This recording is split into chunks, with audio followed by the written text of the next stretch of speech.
Buenos días, mi nombre es Pablo del Barrio Quintana y estamos nuevamente en otro Breaking Views. Hoy lunes 4 de junio y vamos a hacer un repaso de la actualidad económica como cada día y su impacto en los mercados. Vamos a hacer un repaso primeramente de lo que nos vamos a encontrar hoy con la agenda macroeconómica. Tenemos a las 10:30 el índice de sentimiento del inversor en Europa. Se espera una caída hasta el menos 29,5 desde el menos 24,5 anterior. Luego el dato sería negativo en la zona euro, otro más para variar. A las 11 de la mañana tenemos índice de precios de producción. En este caso veríamos una ralentización o una ligerísima reducción de los precios hasta el 2,7 frente al 3,3 anterior, esto en términos interanuales, y esto sería algo positivo, ¿no?, de cara a pensar que el Banco Central Europeo pues pudiera bajar tipos de interés o aplicar algún tipo de medida en cuanto a compra de bonos en el mercado secundario que tanta falta hace, que tanto tiempo llevamos diciendo y a lo que tanto tiempo lleva negándose el Banco Central Europeo, ¿no? A las 4 de la tarde tenemos en Estados Unidos los pedidos de fábrica, que es la única cita importante de Estados Unidos. Se espera una subida ligerísima del 0,3. Algunas estimaciones en otros medios apuntan al 0,2, pero en cualquier caso sería algo mejor que el dato anterior en el que que fue una contracción del 1,5. ¿De acuerdo? Esto sería para hoy lunes, aunque la semana viene cargada también con subasta en España, con la reunión del BCE y con algunas otras cosas importantes. De datos que publican en Forex Pros, realmente ha salido alguno en Australia, pero quizá de menor importancia.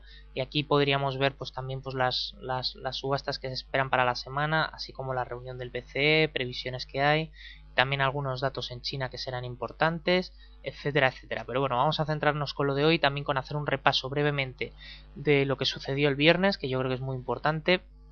El dato de empleo en Estados Unidos que salió negativo, lo vamos a hacer el repaso con Econoday, que ya sabéis que me gusta mucho, es el consenso que nutre tanto a Wall Street Journal como a Bloomberg y es de un reconocido prestigio. Hace muy buenos resúmenes.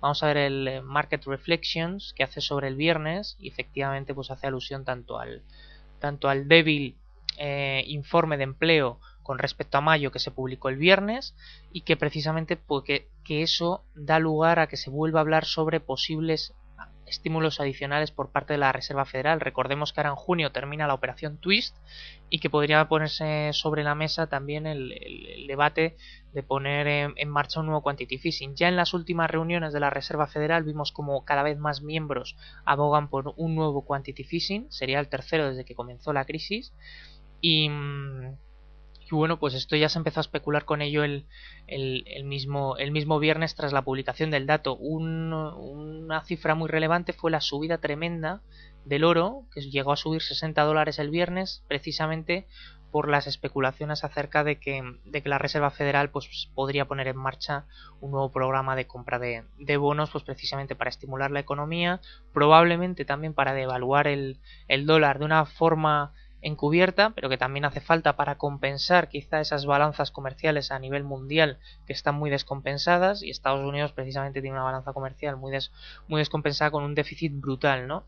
Y la única manera de compensarlo pues probablemente sea con un dólar muchísimo más débil de lo que está actualmente, que está mucho más fuerte porque es el activo refugio por excelencia. Entonces es muy probable que para incitar a los inversores a asumir mayores riesgos, pues probablemente Estados Unidos ponga en marcha otro quantitative easing. Al menos desde luego es algo mucho más claro que en el caso del Banco Central Europeo, que uno tiene sus dudas, ¿no? A pesar de que uno piense que es lo que debería de hacer, otra cosa es que luego el BCE lo haga, porque ya nos ha dado sorpresas muy negativas a lo largo de los últimos años y la verdad es que la desconfianza es tremenda, ¿no?, sobre la entidad.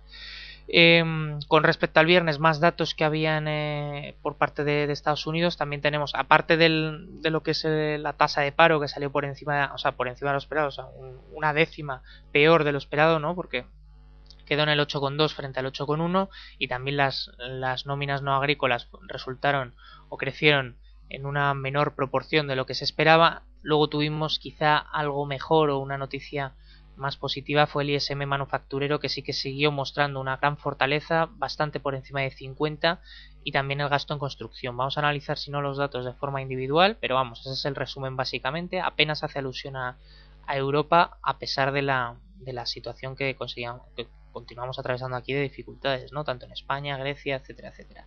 ¿Veis? 69.000 fue la cifra final. Se revisó a la baja también la cifra anterior de 77.000 nóminas no agrícolas creadas frente a las 115.000, y la tasa de paro que creció hasta el 8,2 frente al 8,1 del consenso y el 8,1 anterior. Luego la cifra, el informe de empleo oficial fue realmente negativo. En cuanto a ingresos y gastos personales, que también fue otra cifra importante, pues lo tuvimos prácticamente en línea. En cuanto a ingresos, tuvimos un crecimiento del 0,2, se esperaba en 0,3, la tasa anterior fue del 0,4, y el gasto 0,3 en línea con el consenso, aunque se revisó a la baja la cifra anterior del 0,3 hasta el 0,2. Así que también ligerísimamente peor, aunque por lo menos la cifra en positivo.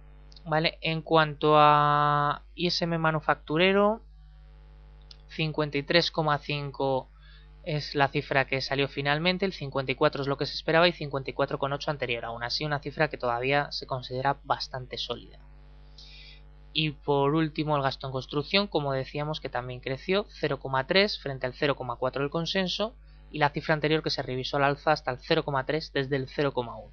Luego también una noticia pues positiva que ayudó a compensar algo. Aún así, el Dow pues se desplomó prácticamente un 2%, pues mostrando esa debilidad, sobre todo proveniente del mercado laboral. Hoy el market focus, según Econodays, se ha de centrar sobre todo en lo que es el sector manufacturero y en los pedidos de fábrica que ya hemos comentado. En cuanto a noticias que nos afectan y que pueden afectar también a las cotizaciones de los principales activos, ¿no? Quizá Invertia sea la que mejor reúne pues lo que ha ido sucediendo a lo largo del fin de semana y las noticias más relevantes. España precisamente reanuda las emisiones de deuda sin disipar las dudas sobre su rescate. Tendremos subasta a lo largo de la semana. Y luego también, según el ministro de Finanzas francés, que la decisión del rescate es de los españoles.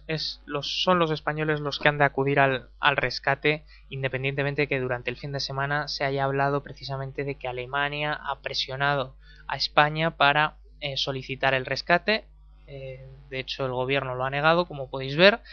Y también se empieza a hablar ya de que la intervención económica en España no sería el apocalipsis y que no hay que descartarla. Luego, pues cada vez es más probable, y yo creo que cuanto antes se haga, pues menos agonía sufriremos, ya que el BCE no está dispuesto a actuar, probablemente por Alemania, que prefiere que España acuda a un rescate precisamente para sacar tajada y conseguir financiar, ¿no? Y cobrar por esa financiación, mientras que la actuación del BCE no saldría gratis.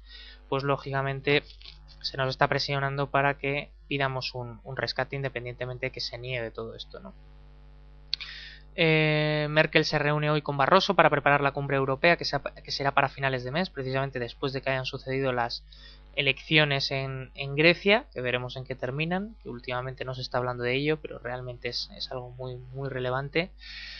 Y luego me llama la atención también las declaraciones de Berlusconi, que fueron del viernes. Esto no es relativamente reciente, pero bueno, hoy se puede empezar a descontar. Berlusconi dice que Italia debería dejar el euro si el BCE no actúa.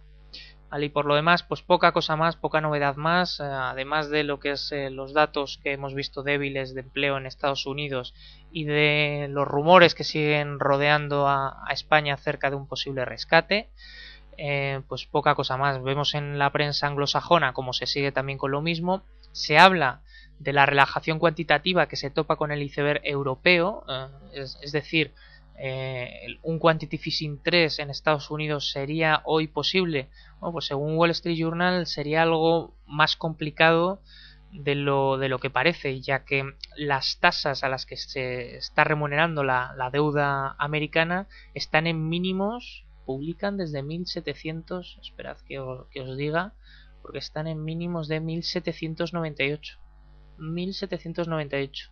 Entonces, es tal la tasa, fijaos, el 10 años alcanzó el miércoles, bueno, el miércoles y seguramente el resto, pues más baja todavía, 1,63%. O sea, es una auténtica locura. Se acaba la operación Twist ahora en junio y muy probablemente la Reserva Federal, por cierto, que no lo hemos comentado, pero en Econoday, fijaos, es una semana que además de que está cargada de datos, sobre todo a nivel internacional, no tanto datos en Estados Unidos, sí que está cargada de declaraciones de miembros de la Reserva Federal, muchos de ellos con voto en la Fed a la hora de tomar las decisiones, y muy probablemente la gran mayoría de ellos, como vimos ya en la última reunión y probablemente cada vez más, sean partidarios de implementar un nuevo quantitative easing precisamente pues para estimular la economía y probablemente para debilitar el dólar, ¿no? En Wall Street Journal lo ponen muy difícil precisamente por esa baja, por esos tipos de interés tan bajos. Claro, recordemos que al comprar bonos también se presiona, se elevan los precios de los bonos y se reducen las tasas de esos bonos. Y claro, ya con unas tasas en mínimos, pues resulta como muy complicado ya que se llegue a niveles incluso más bajos. La cuestión está en que el Banco Central Europeo debería abandonar esta política tan sumamente restrictiva dados los problemas que tenemos en la zona euro, y aquí en Wall Street Journal pues hablan de que la rebaja de las tasas del BCE es solo cuestión de cuándo. ¿Vale? Tenemos reunión esta semana y veremos a ver en qué termina, pero debería de haber una bajada de tipos de interés. Se sigue haciendo alusión a Madrid, que debería poner fin a la política arriesgada, así es como lo denominan en Wall Street Journal, y básicamente vienen a decir que cuanto antes pidamos un rescate, pues mejor. Y la verdad es que es cierto, ¿no? Todos los países, Portugal, Grecia, Irlanda, se negaban a solicitar el rescate, finalmente lo tuvieron que solicitar y las consecuencias fueron mucho peores, ¿no? Y probablemente no nos quede más remedio que solicitar un rescate, ya que el Banco Central Europeo pues no decide comprar deuda y bueno, pues prefieren que así sea, ¿no? Y no nos queda otro remedio, porque la otra opción pues todos sabemos cuál es, que es abandonar la zona euro, y muy probablemente si en unos años la zona euro consigue salir reforzada de la crisis, pues el habernos quedado fuera pues sería una muy mala noticia, ¿no? Más prensa anglosajona. En la CNBC se habla, el titular, lo más importante, la noticia más relevante es precisamente que se hace una llamada a una actuación conjunta por parte de los bancos centrales. Es lo que se necesita precisamente para calmar a los mercados y que vuelva la certidumbre económica. Se especula, como hemos hablado ya, con el BCE, se especula con la Reserva Federal, y la CNBC va un paso más adelante, incluso habla de una intervención conjunta precisamente pues para calmar a los mercados. Como se ha hecho otras veces, probablemente podría ir en el sentido de inundar de mayores dólares al mercado para que sobre todo la banca europea pues pueda financiarse con una mayor fluidez, y bueno, pues veremos a ver en qué termina. Pero bueno, cuando se empieza a hablar de esto es porque las cosas realmente son preocupantes, ¿no? Aquí, por ejemplo, el CEO de Toyota pues habla de los miedos sobre la fortaleza del yen, sobre Europa, sobre la desaceleración en Estados Unidos, las acciones asiáticas que caen sobre todo por el informe de empleo en Estados Unidos. En definitiva, es más de lo mismo, de lo que ya hemos comentado. Luego la situación pues es complicada. Vamos a ver cómo han abierto los mercados. En el caso del Eurostoxx, con un hueco a la baja. Los futuros americanos venían intentando recuperar algo de la noche, pero fijaos aquí, este era el cierre del viernes en estos niveles, y la apertura de hoy lunes pues ha sido con una tremenda vela a la baja a las 12 de la noche, y a partir de ahí se ha estabilizado, eso es cierto, pero se ha estabilizado prácticamente en zona de mínimos. Así que pues los futuros no pintan bien. En el caso de las divisas es curioso como el viernes aguantaron bien la mayoría de las divisas frente al dólar, precisamente por esas especulaciones acerca de que pudiera haber un nuevo quantitative easing en Estados Unidos, y el que mejor lo recogió sin duda fue el oro, que pegó un subidón, como hemos comentado ya, de $60. Ahí veis la vela del viernes, y hoy que permanece también en los niveles máximos, ¿no? Así que desde luego el mercado empieza a descontar que si no es el Banco Central Europeo, al menos la Reserva Federal sí que puede actuar. Y poca cosa más que comentar. Esta es la situación, y cualquier cosa que necesitéis, como cada día os recuerdo, mi dirección pablo.barrio@xtv.es o el teléfono 91 570 6705 extensión 15. Para cualquier cosa estamos para ayudaros. Que paséis una feliz jornada de trading, mucha suerte con vuestras inversiones y mañana otra vez. Buenos días, hasta mañana.